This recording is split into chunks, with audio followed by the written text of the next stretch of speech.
Vigilia de Navidad de nuestro Señor Jesucristo. Lectura de la epístola del apóstol San Pablo a los Romanos.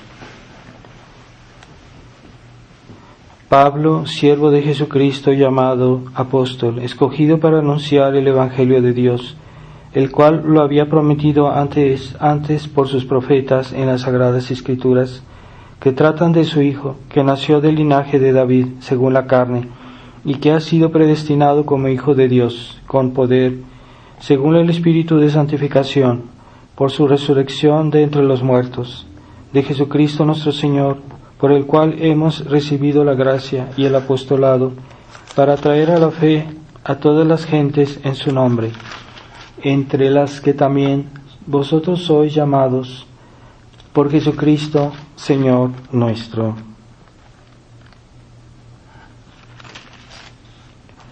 Continuación del Santo Evangelio según San Mateo.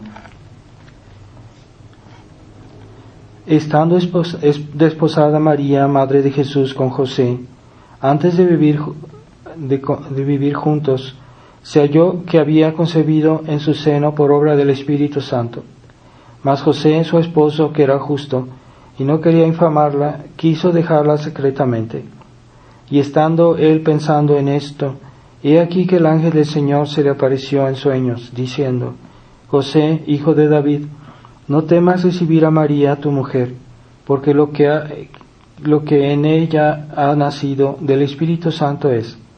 Así que dará a luz un hijo, y le darás el nombre de Jesús, pues él ha de salvar a su pueblo de sus pecados.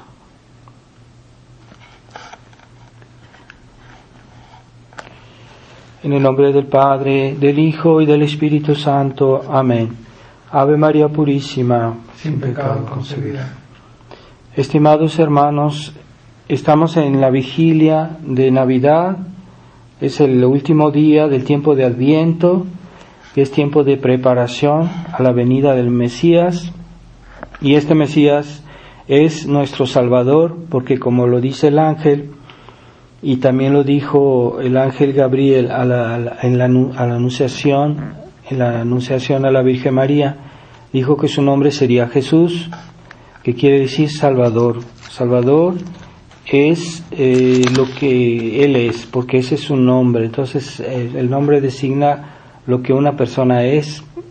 Así que el Verbo encarnado es Jesús, ¿verdad? Es hombre y Dios. Y en su nombre está ya explicado, pues está contenido toda su misión, toda su obra. Y es muy importante que no estemos vivamos en la superficialidad y que no veamos las cosas que Dios quiere hacer, porque Él está haciendo una obra y nosotros estamos haciendo otra, y entonces estamos desorientados, estamos en una ilusión. Entonces el mundo después del pecado original no es el mundo como era en el paraíso terrenal, en el cual no había pecado, en el cual no había desorden, en el cual no había mal, en el cual no había tentaciones, no había enfermedades, no había muerte. Y ese orden que Dios quiso originalmente, pues después del pecado ya no existe. Entonces ese es el gran drama de que el mundo moderno no entiende esa realidad. Y es este mundo moderno que es fruto de la Revolución Francesa, fruto del naturalismo, fruto del materialismo, que quieren explicar todo de una manera humana, de una manera con los medios humanos, pero no ven que hay un orden que viene de Dios. No quieren reconocer el orden que Dios ha dispuesto en el mundo actualmente. Entonces, si no se reconoce que hoy en el mundo hay el mal, que existe el mal y que existe, que el hombre está herido por las consecuencias del pecado original, que el hombre tiene tendencia al pecado, que tiene tendencia a la malicia, a la debilidad, que todo eso viene del pecado. Entonces si no reconocemos eso, pues vamos a vivir en una gran ilusión.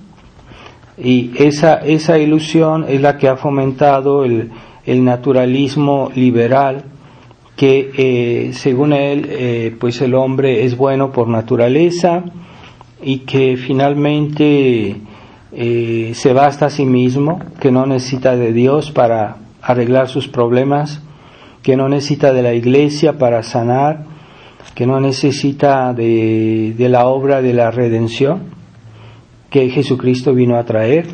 Entonces, si no entendemos eso, estamos en un mundo en el cual se está tomando lo malo por bueno y que se ignora los peligros que hay en la naturaleza humana, en las tendencias del hombre, y que hay que cuidarse de eso y hay que curar eso, hay que sanar eso. Entonces, si no estamos conscientes de esa enfermedad que tenemos todos, que viene del pecado original, pues entonces vamos a creer que todo lo que se nos viene en mente, todo lo que se nos ocurre, que se nos antoja, es algo bueno, porque si nuestra naturaleza es buena, pues también lo que hacemos, lo que nos gusta, todo está bien, ¿verdad? Entonces no ven que hay un estado de desorden. Entonces la situación actual del mundo es una situación de que ha habido una caída, es un mundo que está herido, que está con problemas, graves problemas, y que estamos viviendo un tiempo que pues nuestra eternidad está en peligro. Y ya en esta vida pues también hay muchos males que vienen porque si no nos damos cuenta que tenemos tendencia al mal y que pues no vamos a hacer esfuerzos, no vamos a cuidarnos, no vamos a tratar de vencer nuestras malas tendencias, y entonces vamos a vivir como si todo es bonito, como si todo es perfecto. Y esa es la mentalidad naturalista de nuestra época, que la gente piensa que el mundo creen que el mundo moderno todo está bien, y que en esta vida pues podemos ser felices, y que el hombre puede alcanzar la felicidad en esta vida y por sus propios medios, y que todo lo que se le ocurre hoy a la gente, bueno, pues son cosas que son buenas, y es muy importante tener conciencia del estado actual de la humanidad. Es un estado caído, un estado de desorden, pero Jesucristo vino como Salvador por su nombre, Jesús. Quiere decir que Él vino a poner orden y a curar esta situación. Quiere decir que la venida de del niño Jesús, es el inicio de una nueva época, de una nueva obra, una gran operación de Dios para salvar al mundo, y que el mundo debería para seguir esta obra de este niño, debería secundar para que se cure, para que el orden se restaure en las cosas. Pero si estamos heridos, si estamos contaminados por la mentalidad liberal, estamos contaminados por la mentalidad modernista, entonces vamos a minimizar la obra de salvación, y vamos a minimizar el estado de miseria que tiene hoy la humanidad, de miseria espiritual, del estado de tendencia al mal. Vamos a tratar de ver que no exagerar y decir que todo está bien, que no es tan grave, y que hay que dar libertad al hombre, hay que hacer todo lo que nos gusta, y que no hay que cuidarse de las tentaciones, que no hay que cuidarse del mundo, que no hay que exagerar con el demonio, que todo eso no es tan importante. Entonces el modernismo, el liberalismo que se introdujo en la Iglesia con el Concilio Vaticano II viene si no a negar, por lo menos a restarle mucha importancia y decir que pues eso no es tan importante, solo hablan de que Dios nos ama y que es suficiente que Dios nos ame y que nosotros amemos a Dios y que vivamos la vida y que no hay que pensar en hacer sacrificios, en combatir los vicios, nuestras inclinaciones malas, que no hay que luchar con eso porque hay que tener una vida siempre, hacer todo lo que nos agrada, y se resta valor a la vida, al esfuerzo de la práctica de las virtudes, al esfuerzo de la mortificación, que sin embargo la Iglesia en este tiempo de Adviento nos ha recomendado la penitencia. La penitencia no es arbitraria, la necesitamos, y eso toda la vida. Necesitamos vencer nuestras malas tendencias, no haciendo siempre lo que nuestro cuerpo quiere, lo que a nuestro cuerpo se le antoja, lo que nuestros gustos, que a veces pueden ser buenos, pero a veces también pueden ser malos. Entonces hay que cuidarse, hay que ser desconfiados con todo lo que se nos antoja, todo lo que nos gusta. Hay que tener cuidado porque pues no sabemos, no siempre es forzosamente algo recto, algo bueno. Entonces hay que limpiar esas malas tendencias, y esa es la gravedad del modernismo que se introdujo en la Iglesia, que es el modernismo retoma el liberalismo, retoma el materialismo de una manera menos radical, pero de todos modos es como un escalón para ir a cosas más graves. Así que el modernismo al principio no proponía cosas muy negativas, sino simplemente atenuaba la gravedad de estas cosas y las iba pero con el pasar de los años vemos cómo las cosas se van cada vez agravando y que realmente ese movimiento que de modernista dentro de la Iglesia pues lleva a la larga a perder completamente la fe. Entonces el engaño es que se nos comienza a hablar de que el hombre es bueno y se minimiza ese aspecto que la Iglesia siempre ha tenido de combatir el mal, de combatir las malas tendencias del hombre, de ser vigilantes con los 3 enemigos del alma, no solo cuidarse, sino también combatirlos, ¿verdad? Dicen que la mejor defensa es el ataque. Así que ese espíritu combativo de la Iglesia se ha ido desapareciendo, se ha ido disminuyendo, y llega el momento en que se aceptan cosas que son completamente exageradas y mucho más graves, ¿verdad? Vemos como el Papa Francisco ahorita ya está defendiendo a los homosexuales, cuando toda la tradición, todas las escrituras que son parte de la tradición, toda la tradición nos dice que pues eso es pecado, que por eso fueron castigados los sodomitas, y que quedó eso como un gran ejemplo para la humanidad, ese castigo a los sodomitas, porque ese castigo, digamos, es ejemplo de lo que va a pasar después para todos los que vivan así. No forzosamente aquí en la tierra, pero sí después, ¿verdad? Entonces el castigo del fuego. Y entonces hay que tomar conciencia de ese estado, ¿verdad? Y no dejarnos contaminar con esa mentalidad. Entonces la cuestión continúa a degradarse en la Iglesia, y ahora ya se están justificando cosas gravísimas, como si eso no fuera algo malo, si no fuera muy grave.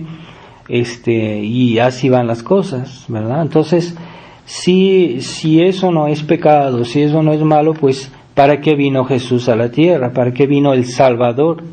¿Para qué se hizo hombre? ¿Para qué vino en un pesebre? ¿Y para qué vino a morir en la cruz? No era necesario.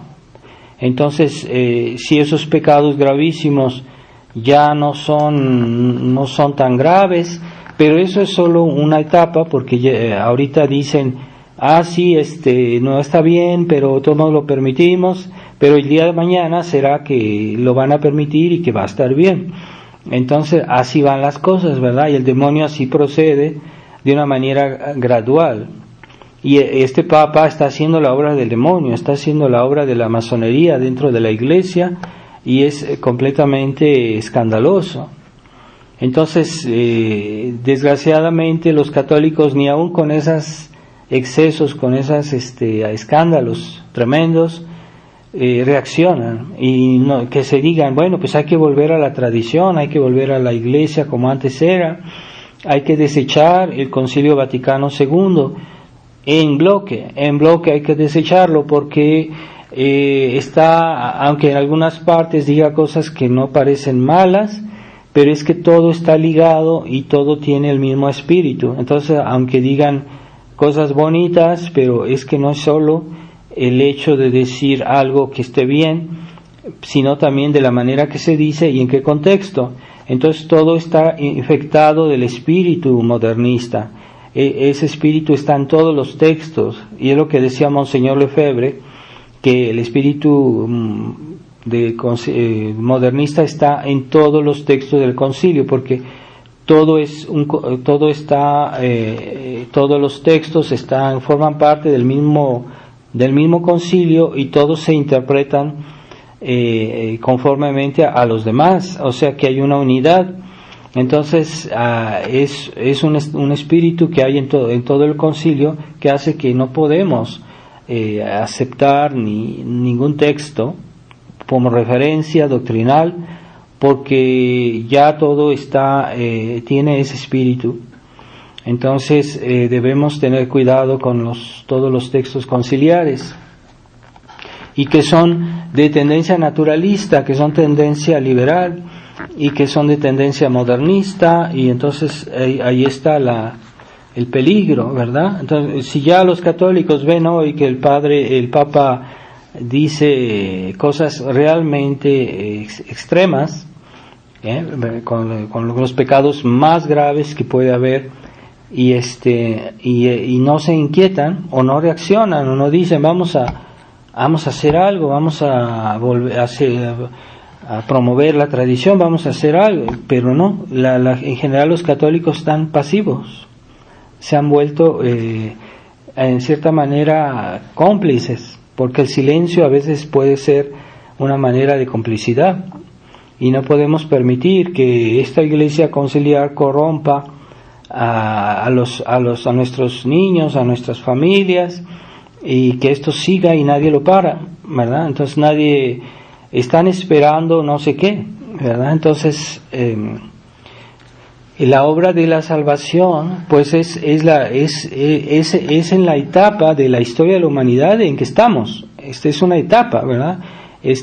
Porque antes del pecado original pues era otra etapa, tal como Dios creó al mundo, pero después hubo una caída, hubo una terrible cambio que afectó a todos los descendientes de Adán, y nosotros estamos viviendo ese periodo. Entonces, si no somos conscientes de que existe el pecado original, de que existen las consecuencias del pecado original, que existe el mal en la tierra, que existen los enemigos del alma contra los cuales la Iglesia siempre combatió, así que forma parte de la tradición de la Iglesia el espíritu combativo. Pero el liberalismo vino a desarmar moralmente a la Iglesia y a los fieles, porque el espíritu liberal es la negación del combate, y es como aceptar al mundo como es, y decir, bueno, es que el mundo se puede vivir en este mundo moderno, se puede ser buen cristiano y ser amigo de gente que anda en malos pasos, y todo bien, todos contentos. No. Nosotros no podemos aceptar esta situación, porque el hecho de convivir con el mal, de aceptarlo como tal, pues es volverse cómplice. Entonces hoy se habla se habla de la tolerancia, pero ¿la tolerancia de qué? La tolerancia del mal, no se puede tolerar el mal.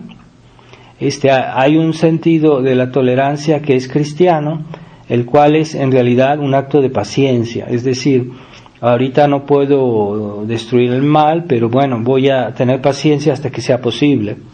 Esa es la tolerancia, la verdadera tolerancia cristiana. Pero hay la tolerancia conciliar, que hoy es la que está en la boca hoy de todos los sacerdotes y hombres de iglesia conciliares, que es aceptar lo que están mal tal como son y no inquietarlos y no tratar de convertirlos y dejarlos así, ¿verdad? Y esa es la tolerancia de que haya una convivencia entre el bien y el mal, como si fuera algo normal y como si fuera algo estable, lo cual es una ilusión, porque cuando uno da al mal la libertad, pues el mal siempre es como una enfermedad y va a tratar de invadir el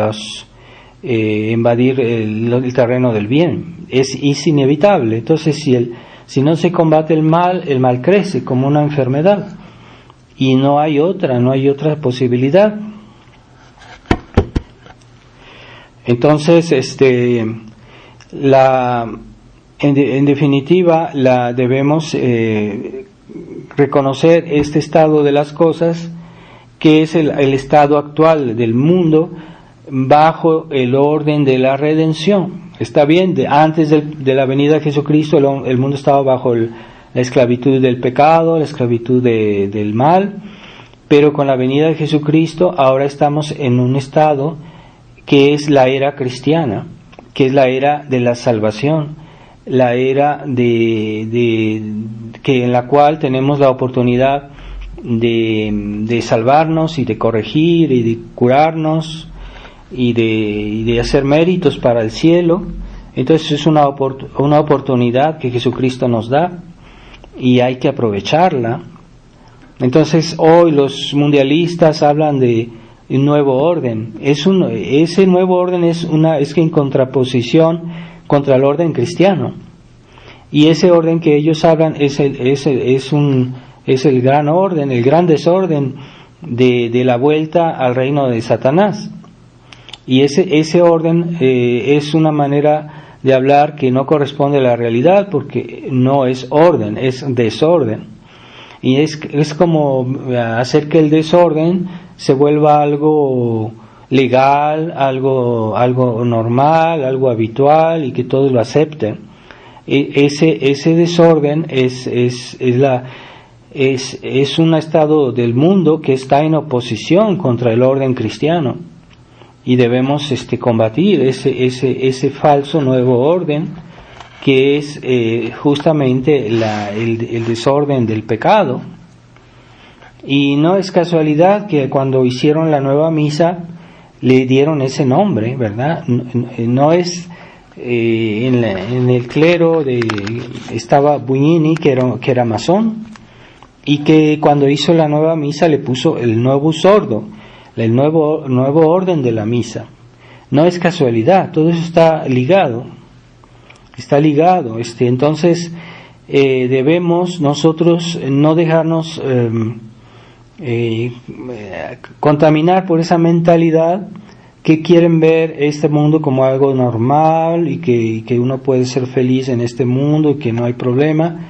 Entonces a veces sin darnos cuenta nos dejamos llevar por ese entusiasmo por el mundo actual, por el mundo moderno, pero ciertamente no todo está mal, pero hay unos grandes problemas. O sea, el mundo como está hoy tiene grandes problemas, y entonces no debemos ser ilusos, de ser ingenuos y ver las cosas como que no es tan peligroso lo que está pasando hoy, etcétera.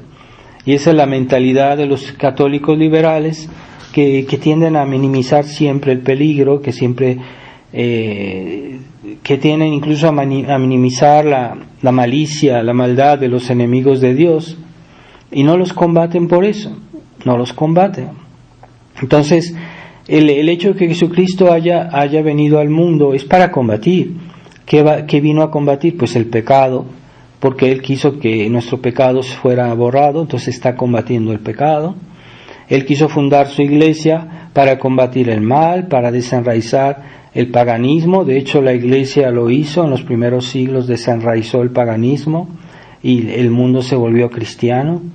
Se hizo la civilización cristiana, que está inspirada en el Evangelio, y el orden cristiano es la civilización cristiana viene de una obra de civilización hecha por la iglesia, ¿verdad? Entonces, algunos dicen, es que Europa es esto, Europa es aquello.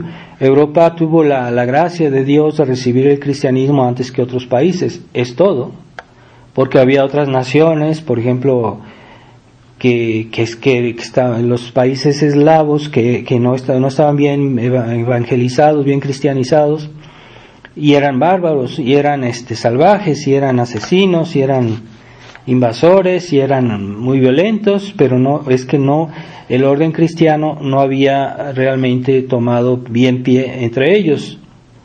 Más tarde se convirtieron más tarde, pero al principio de un tiempo, entonces y estaban en Europa también. Entonces no es cuestión de que sea Europa o no sea Europa. La gran gracia que Europa tuvo es que recibió en primer lugar el cristianismo, y por eso Europa ha tenido mucha importancia en el mundo, ¿verdad? El orden cristiano. Y los países más prósperos, más civilizados, fueron los que fueron más cristianos en otros tiempos. Y ahora pues ese orden cristiano está decayendo y se ha vuelto en un orden liberal, ¿verdad? Y es un orden materialista, un orden que no respeta la ley de Dios y no respeta la ley de la iglesia, y entonces está en forzosa decadencia, y es lo que estamos viendo hoy. Europa está en una franca decadencia porque ha sido infiel a los valores que le dieron la prosperidad, que le dieron la grandeza que tuvo Europa en otros tiempos, y ahorita es una decadencia tremenda, y ya no hay valores cristianos, no hay respeto de las leyes de la iglesia, de las leyes de la tradición de la iglesia, y entonces está debilitada la Europa terriblemente, está en una situación muy peligrosa, y la gente mala pues hace lo que quiere porque ya no encuentra resistencia, ya no encuentra buenos cristianos que defienden su religión, que comprenden el sentido del combate contra el mal. Entonces, eso es lo que podríamos añadir, por ejemplo, que ya está en el catecismo, pero que sería una cosa que se podría poner de una manera más explícita, porque se dice que el catecismo tiene varias partes, o sea, la enseñanza de nuestra fe, o sea, todo lo que hay que creer, que las verdades de la fe, el credo, todo lo que hay que practicar, que son los mandamientos, la ley de Dios. Después todo lo que hay que recibir son los sacramentos, la Santa Misa, y todo lo que hay que decir, que son las oraciones. Pero hay algo que falta, que se podría simplemente, ya está contenido en lo anterior, pero que sería tal vez bueno explicitar diciendo que todo lo que hay que combatir, y es algo que falta. El Papa Pío XII, cuando estudió la posibilidad de hacer un concilio, que después dijo que no se podía, que no era prudente, pero en esa posibilidad ya se estaban haciendo algunos preparativos, y uno de los caracteres del concilio que el Papa Pío XII pensaba hacer era de que fuera un concilio contrarrevolucionario, es decir, combativo contra el mal. Entonces es lo que falta en la mentalidad de muchos católicos, que ven que hay lo que hay que creer, ven lo que hay que recibir, ven lo que hay que practicar, los mandamientos, pero no ven lo que hay que combatir. Y eso no es un añadido, eso forma parte de la revelación cristiana, de la misma misión de Jesucristo, Salvador, porque vino a salvarnos del mal, del pecado, de los enemigos de Dios.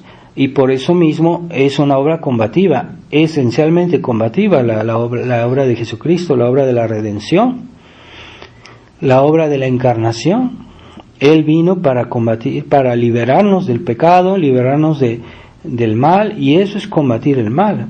Cuando una persona se confiesa y recibe los sacramentos, está combatiendo el mal, está combatiendo el pecado, está combatiendo sus malas tendencias, y es real, no es imaginario. Así que es un verdadero combate el que nosotros tenemos todos los días cuando rezamos. Estamos combatiendo la acción del demonio, estamos pidiéndole a Dios que libere a los demás del pecado, que nos proteja de los males que vienen del pecado original. Entonces estamos combatiendo. Entonces la vida cristiana es esencialmente combate. Toda la vida cristiana está ligada a este combate contra el mal, y esencialmente cuando uno habla de redención, la obra de redención, para eso vino este niño, para redimirnos. ¿Redimirnos de qué? Redimirnos es pagar el precio de un esclavo que había sido, que hay que comprar, y ese esclavo se compra con dinero, ¿no? Normalmente, antes así era. Entonces nosotros éramos esclavos, y eso es el sentido de nuestra religión. Nuestra religión es una obra redentora, es una obra de salvación. Y entonces, y cuando habla de eso, ¿salvar de qué? ¿Redimir de qué? Pues del pecado, del demonio, salvarnos de las garras del demonio, de las consecuencias del pecado. Estamos combatiendo el pecado, estamos combatiendo al demonio, estamos combatiendo las consecuencias del pecado, que es el mal que hay en la tierra, que son las personas que son adictas al mal, que nos combaten a nosotros, que combaten a la iglesia, que quieren exterminar la iglesia, que son enemigos de Dios. Y la masonería es eso. Entonces ellos mismos lo dicen, que su principal enemigo es la Iglesia Católica, pero la Iglesia Católica, no la del Concilio Vaticano II, sino la Iglesia Católica tradicional, como siempre fue. Así que no hay que confundirnos con la Iglesia moderna y la Iglesia verdaderamente católica, que no es la misma. Y entonces nosotros, si perdemos el sentido del combate, estamos perdidos, porque perdemos el sentido mismo de la obra de la redención de Jesucristo. Y ese es el drama que vemos hoy en la fraternidad, en la nueva fraternidad San Pío X, que ya se ha perdido el sentido del combate.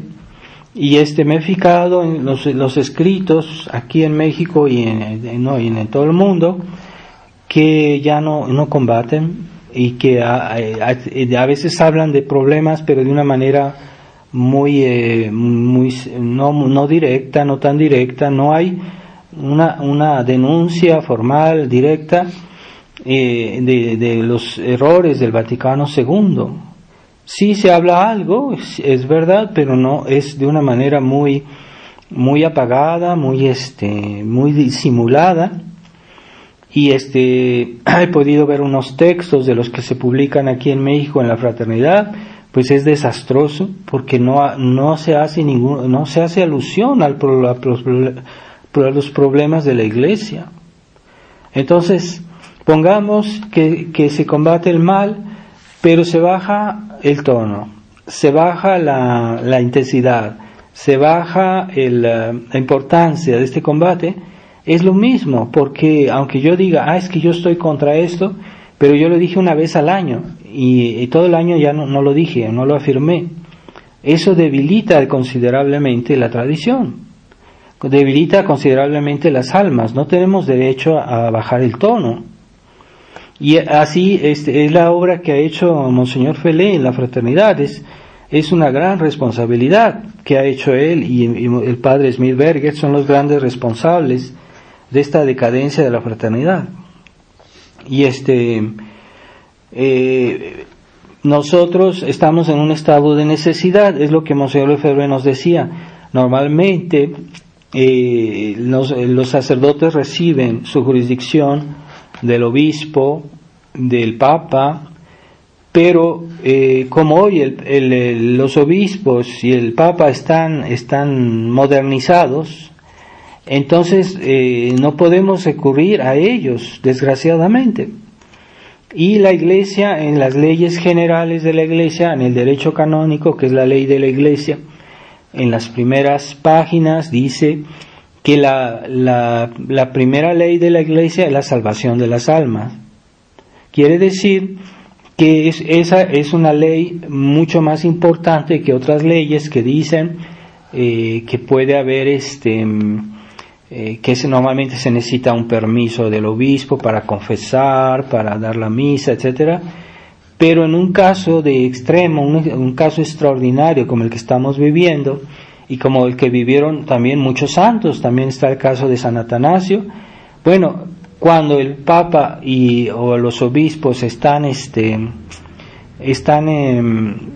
no están cumpliendo bien su misión, en ese caso es lícito, cuando están realmente yendo contra la misión de la Iglesia de una manera directa, en ese caso está permitido desobedecerlos. Y en ese caso, a pesar de que ellos dijeran, no, es que tú no tienes el mandato de la Iglesia, tú no tienes la jurisdicción, pues en ese caso la ley general de la Iglesia nos da una jurisdicción que se llama extraordinaria. Eso está en la ley de la Iglesia. Entonces, ¿cómo justificaba Monseñor Lefebvre que sus sacerdotes confesaran a los fieles, que les dieran los sacramentos, cuando no tenían la aprobación del Papa ni de los obispos? Pues por este estado de necesidad, que saca su fundamento en la misma ley de la Iglesia, y en ese caso la Iglesia da una jurisdicción extraordinaria. Entonces, por ejemplo, un sacerdote que no tiene jurisdicción, que ve a una persona que tiene un accidente, normalmente no puede confesarlo si no tiene la jurisdicción. Pero la Iglesia da esta facultad en caso de urgencia, por ejemplo, un accidente, o una persona que está muriendo. Cualquier sacerdote le puede dar los sacramentos, sin excepción. En esos casos nada más, porque es un caso de grave necesidad, y es un caso extraordinario, y en ese caso cualquier sacerdote recibe la jurisdicción de la Iglesia para darle los sacramentos, aunque él no tenga esa jurisdicción en ese momento, pero la recibe de una manera extraordinaria, porque hay un estado de necesidad, y ese estado de necesidad es necesario para justificar que esos sacramentos que ese sacerdote le da pues sean dados de una manera lícita y permitida. Entonces necesita que haya un estado que justifique esa situación. Entonces, si hoy los que dirigen la fraternidad ya no ven la necesidad para ellos lo que es normal es que estemos bajo la dirección del Papa y de los obispos, que es lo que es normal, aun si la situación de la Iglesia es peor que en tiempos de Monseñor Lefebvre, muchísimo peor.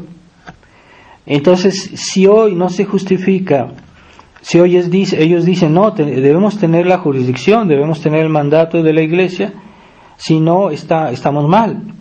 Entonces, si ellos no ven que hay un estado de necesidad, quiere decir que ellos mismos están diciendo que sus sacramentos no son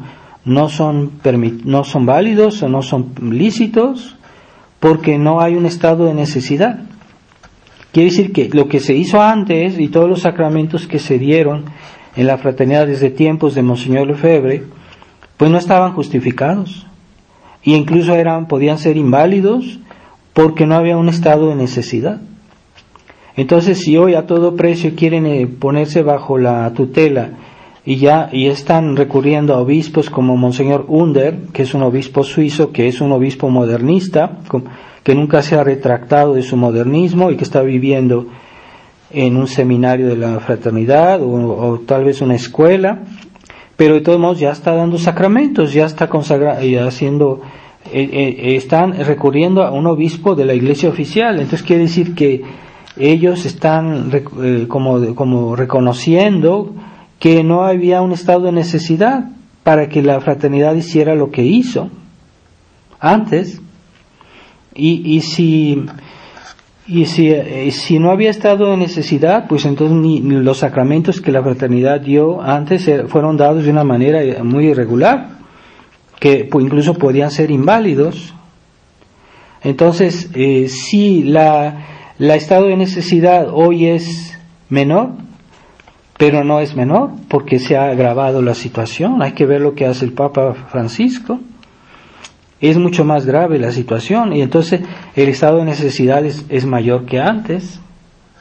Entonces ha sido este acercamiento a Roma, hay que reconocer que Monseñor Felé hacía la vuelta al mundo haciendo conferencias diciendo que Roma se estaba convirtiendo porque ellos habían ido a Roma y que el Papa los había recibido con una gran sonrisa, y era todo una cuestión de ingenuidad tremenda, y que la situación estaba cada vez mejor, y entonces él hablaba siempre con mucho entusiasmo, hacía unas conferencias larguísimas para persuadir a la gente de ser optimista, y ya estamos viendo que eso no ha dado nada, porque ahorita los obispos de la fraternidad ya están ancianos.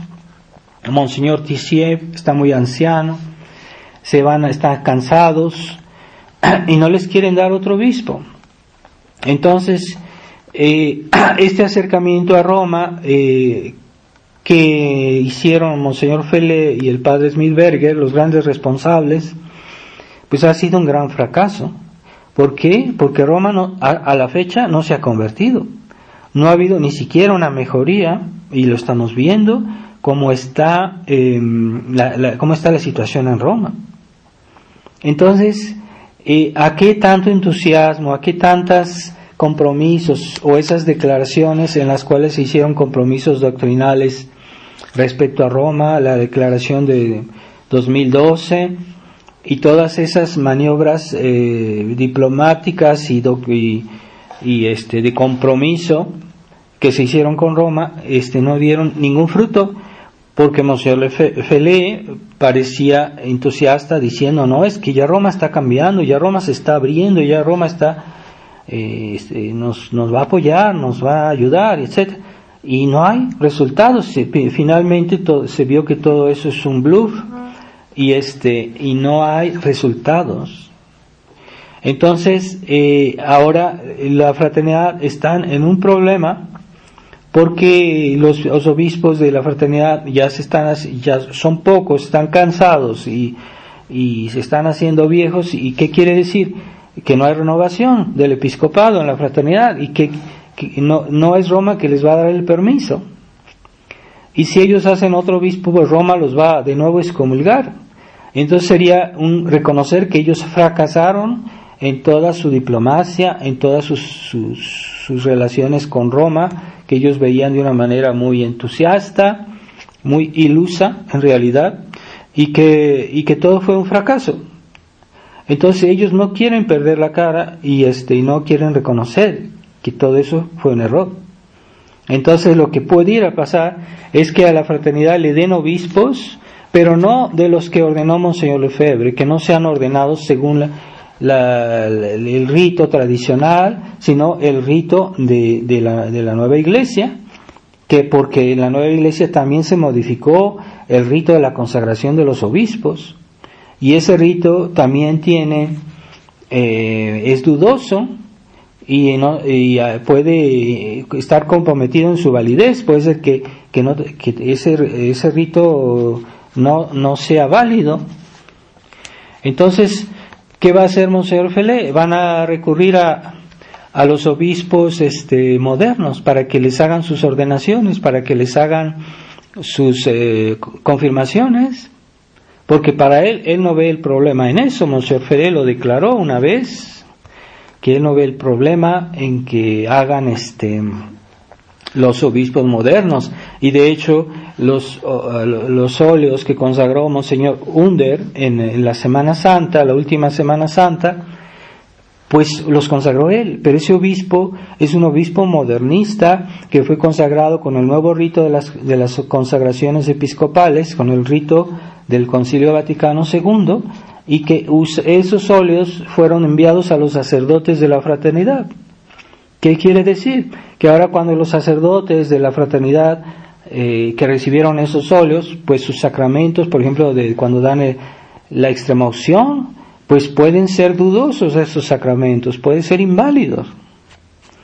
Y es gravísimo, es gravísimo. Entonces, en lugar de reconocer su error, de que toda esta maniobra de disque conversión de Roma, que ha sido un gran fracaso, entonces, en lugar de echar marcha atrás y decir, bueno, basta, nosotros vamos a hacer unos obispos y vamos a regresar a la posición de Monsieur Lefebvre, en distanciamiento de Roma, sin cisma, sin ruptura, sin sede de vacantismo, pero no podemos obedecer a Roma en la situación actual, y esperamos a que Dios nos envíe un buen papa, tal vez cuando Él quiera. Y entonces es lo que deberían hacer, reconocer su error. Pero Monseñor Lefebvre en el sermón de las consagraciones episcopales dijo que todos los sacramentos de la Iglesia conciliar son dudosos. No dijo que eran seguramente inválidos, pero dijo que son dudosos. Quiere decir que puede ser que sean inválidos. Entonces, ¿en qué está jugando Monseñor Ferré? A las escondidas. Y Monseñor, el padre Pagliarani, para mí, él está ocupando el puesto oficial de superior de la fraternidad, pero en realidad el que lo dirige, el que lo tiene muy bien atado es Monseñor Ferré, que no se disimule su trabajo. Entonces, después de haber alimentado tantas ilusiones, Monseñor Ferré, con todas sus conferencias y sus pláticas, pues ha venido a debilitar la fraternidad terriblemente. Yo ya no la reconozco como era, como fue, y cuando veo los escritos, las conferencias que se hacen hoy de la fraternidad, se ve que ya no hay espíritu combativo, que es el verdadero espíritu de Jesucristo, porque Jesús quiere decir Salvador. ¿Salvador de qué? Del pecado. Salvador vino a salvarnos del pecado, del demonio, del mundo, de la carne, y vino a iniciar un combate para desenraizar todos esos males de la tierra. Y es la obra de la redención, es el periodo que estamos viviendo históricamente, la humanidad está viviendo hoy, ese periodo de la obra de la salvación. Se llama la era cristiana, el orden cristiano, que hoy lo quieren reemplazar por un orden mundial que es pagano, que es masónico, que es satánico. Y si la fraternidad no reacciona contra esas imposiciones, es porque perdió el sentido del combate, ¿verdad? El sentido del combate de contrarrevolución que el Papa Pío XII quiso darle a ese concilio, que él vio la posibilidad de hacer, pero él decía que debía tener este carácter de combate del mal, de contrarrevolucionario. Entonces ahora ya los sacerdotes de la fraternidad que nos hablen de contrarrevolución, pues a veces hay unas alusiones, pero no está claro, no está bien definido, y ya no quieren atacar frontalmente el mal. Y por eso mismo están en retroceso. Y eso tiende a agravarse porque lo que hizo Monseñor Under de consagrar los santos óleos para los sacerdotes de la fraternidad, que no tenían necesidad de eso, porque la fraternidad tiene obispos válidos, consagrados por un obispo católico, con un rito católico que es seguramente válido, seguro, mientras que Monseñor Under ha recibido un rito que es dudoso. Y entonces se puede decir ya, si están usando esos óleos en toda la fraternidad, pues sería que los sacramentos que llevan esos óleos podrían ser inválidos, entonces, o dudosos, no sabemos, pero se está jugando con fuego y la cuestión se agrava, y los fieles están solo a nivel folclórico, porque les gusta la misa bonita, con bonita música, bonitos cantos y bonita liturgia, pero eso no es lo único de nuestra religión, ni lo más importante. Lo más importante es la preservación de la fe. Entonces se ha hecho de la tradición una cuestión folclórica, y que les gusta la exterioridad y las cosas bonitas. Yo no estoy contra eso, no estoy contra una bonita ceremonia, porque eso forma parte de nuestra religión, pero no es lo único, y no se puede decir que a los fieles que solo con la misa todo es suficiente. No es, eso es una omisión de lo que es nuestra religión, ¿verdad? Que la religión es esencialmente combativa, porque Jesucristo vino a combatir el mal, el pecado, y por ende a todos los que sirven al pecado y a todos los que promueven al pecado, nosotros estamos contra. Entonces no pueden estar así siempre a ese plan casi infantil, ¿verdad? De solo la liturgia y solo las bonitas procesiones, las ceremonias y bonitos cantos, que son cosas buenas, pero no es muy parcial. Nuestra religión no es solo eso. Y ellos han debilitado la fe de los fieles, porque al no inculcarles el espíritu de combate, pues los fieles se vuelven unos indefensos, unos ingenuos, incluso sentimentales. Entonces no ese es el camino. Entonces en esta Navidad vamos a festejar la Nochebuena. Veamos nuestro Señor, que es muy conmovedor ver al niño Jesús en el pesebre, ciertamente, pero este niño ya fue perseguido por Herodes. Este niño sufrió el frío, este niño ya el demonio quería matarlo. Entonces no hay que ver solo el aspecto alegre de Navidad, claro que sí. Acordémonos que también enseguida de la fiesta de Navidad está la fiesta de los santos inocentes, la fiesta de San Esteban, mártir, y Santo Tomás de Canterbury, que también fue mártir.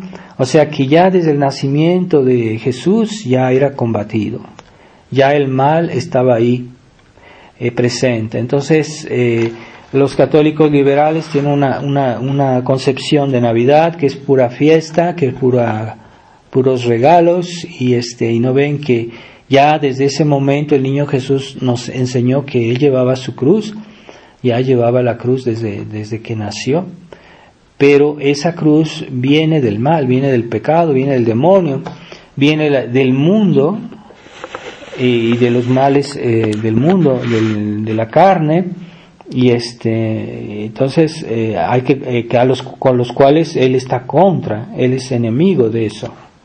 Entonces vamos a pedirle a este niño Dios a que nos ayude a situarnos en el orden de la redención, que es el orden que actualmente rige el mundo, y que todas las cosas del mundo deben ser vistas en esta óptica de la redención, y aquel que no la quiere ver en esa óptica está en una ilusión, está en una fantasía, está haciendo el mal, porque no es la voluntad de Dios. Entonces no nos dejemos contaminar por ese espíritu naturalista, ese espíritu fiestero, que es muy común en México, y que mucha gente lo que quiere es la fiesta, y en lugar de pensar en las verdades de la fe que están incluidas en esta fiesta de Navidad, y que son lo que nos estimula a vivir una vida cristiana realmente católica, realmente cristiana. Vamos a pedirle a la Virgen María que ella fue el primer testigo del nacimiento y de